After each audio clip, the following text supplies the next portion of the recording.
Hi, this is James Page in Madrid at the FTTH Council Europe meeting, and I've been joined by Jakob Greiner from Deutsche Telekom, where he is Vice President of European Affairs. Jakob, thank you for coming and joining us. Thank you for having me.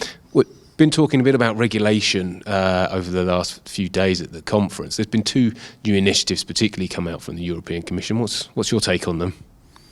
It's actually three, called the famous telecoms package. I would say, first of all, for somebody who works a lot on regulation, this is the year to be in telecoms, because over the past couple of years we didn't see a lot coming from a regulatory side. We had a bit of roaming here and there and other smaller dossiers, but now there is really a big effort from the European Commission to put telecoms back in the spotlight. And they do that with three initiatives. Maybe just to quickly explain, one of them is the so-called GIA, the Gigabit Infrastructure Act.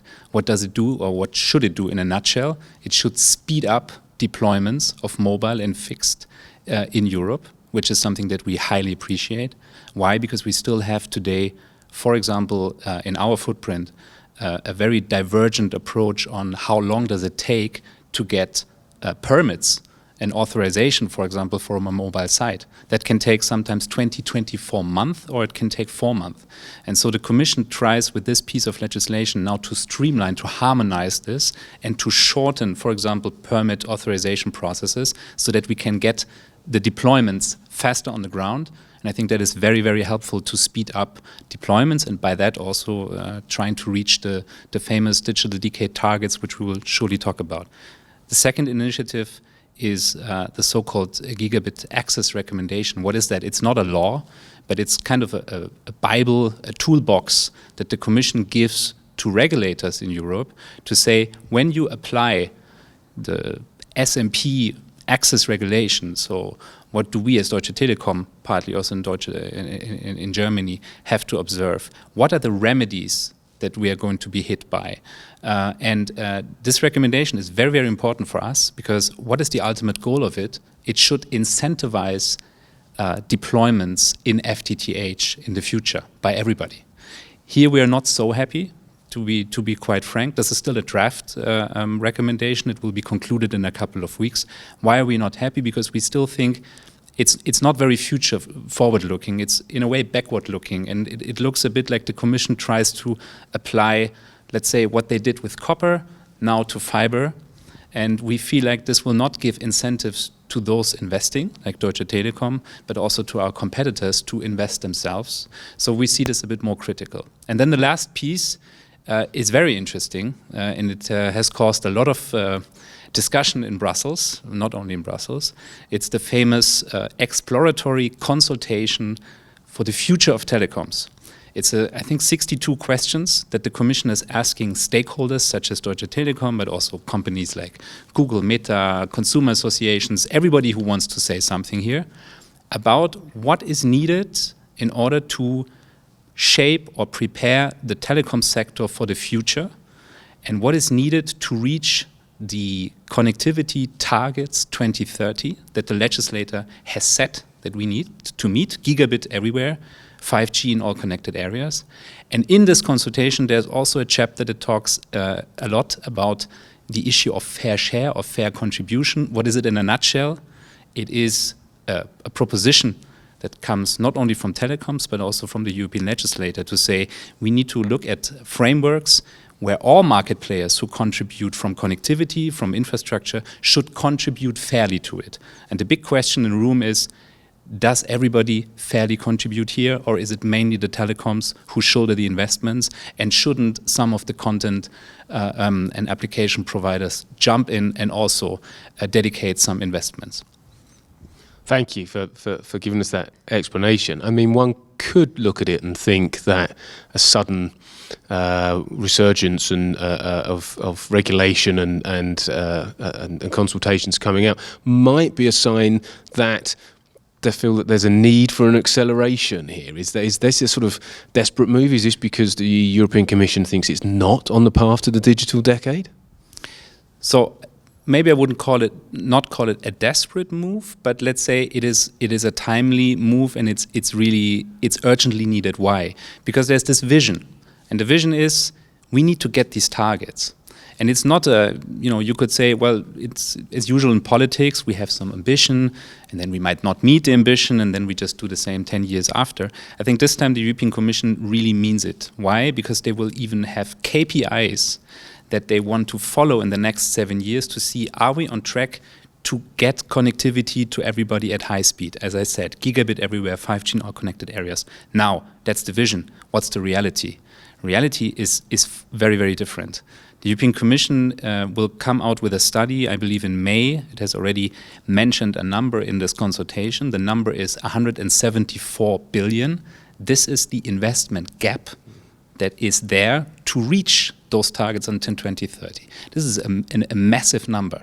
And that means, although we are all investing with full speed, it's not enough to reach everybody. My association, ETNO, has made a report with a consultancy to look at, are we on track to reach these targets? That report comes to the conclusion, if we continue as we do now, we won't. We will probably not reach the last 10%. That sounds little, but it's 45 million citizens in Europe. And so this is, I think, what the Commission sees. Commission sees also that the sector is, it's not Superman that we would need. It's a not healthy patient, I would say. Why is that? We invest a lot, 50 billion per year. The problem is, however, that the average return from the customer is very, very low compared to the US, compared to South Korea. The return on invest is therefore low, and it barely covers the cost of capital that we have. So in a nutshell, the equation doesn't add up. There's an ambition that we should invest to reach the targets. We have a huge investment gap, but at the same time, the revenues that we're having are not sufficient for the sector to, in a way, meet this ambition. And I think this is what the Commission sees. Commission is now committed to help the sector get back on its feet. Why is it so important? Because I think every end user, every company in Europe needs to have that Superman digital infrastructure, needs to have that motor that is running in order to meet the digital transformation. And so we think it's very timely what the Commission has put now on the table. Controversial, but timely. And now let's have a thorough discussion among all stakeholders and try to get to the aim that we all want, reaching those targets, have connectivity, stable connectivity, have FTTH deployments in Europe, and then we're hopefully on good track. Yeah, absolutely. And I think one of the things that's been clear from our time here at the conference has been how this community is committed to those targets. But maybe we could talk a little bit about the situation in your home market in Germany and where Deutsche Telekom stands at the moment in dealing with those issues. How is the rollout going there? I mean, if you look at Germany compared to other regions, you have to say we're not there where we should be. There are other countries like Spain, like France, where fiber deployment is already much more advanced. At the same time, I would say there is a lot of fiber competition happening, lots of companies who want to invest. Deutsche Telekom is one of them. We are committed to invest between 2.5, 3 million FTTH connections or households every year because we have the same targets in Germany like we have in the European Union. Makes sense. So we do what we can, but there's still a long mile to go. That's why, a piece of legislation like this GIA that I mentioned beforehand might not be something that every investor hears or understands, but it's our job as regulatory people to tell them this can really push the needle. Why? Because if it helps speeding up deployments, and oftentimes the criticism is that's exactly the problem, that these processes take too long, that the mayor of one city says, well, I don't want here to open up my street, or I don't want this mast on my public property. This GIA will help, for example, accessing public rooftops, public infrastructure, so that we can build and deploy. Plus, as I said, it will speed up this oftentimes very burdensome authorization process. So I think these initiatives will hopefully also help improve the situation in Germany, but we're not yet there, that's clear. Also in other countries, we're not yet there. Deutsche Telekom is active not only in Germany.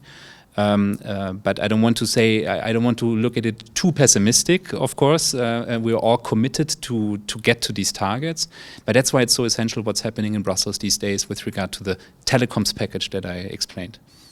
Fantastic. Well, no, I don't think you came across as anything other than optimistic, and that we know there's real challenges, but it feels like everybody is pulling in the same direction. But thank you for helping to explain some of that regulatory background and how things sit with Deutsche Telekom at the moment. Thank you for coming and talking to us. Thank you, and I can just say I really enjoyed those 3 days here. Lots of workshops, lots of sessions, lots of interesting people, networking, so happy to come back again and hopefully have an interview with you again. Well, we'll be in your home country, so it would be great if we can. We'll love to see you there. Great. Thank you so much.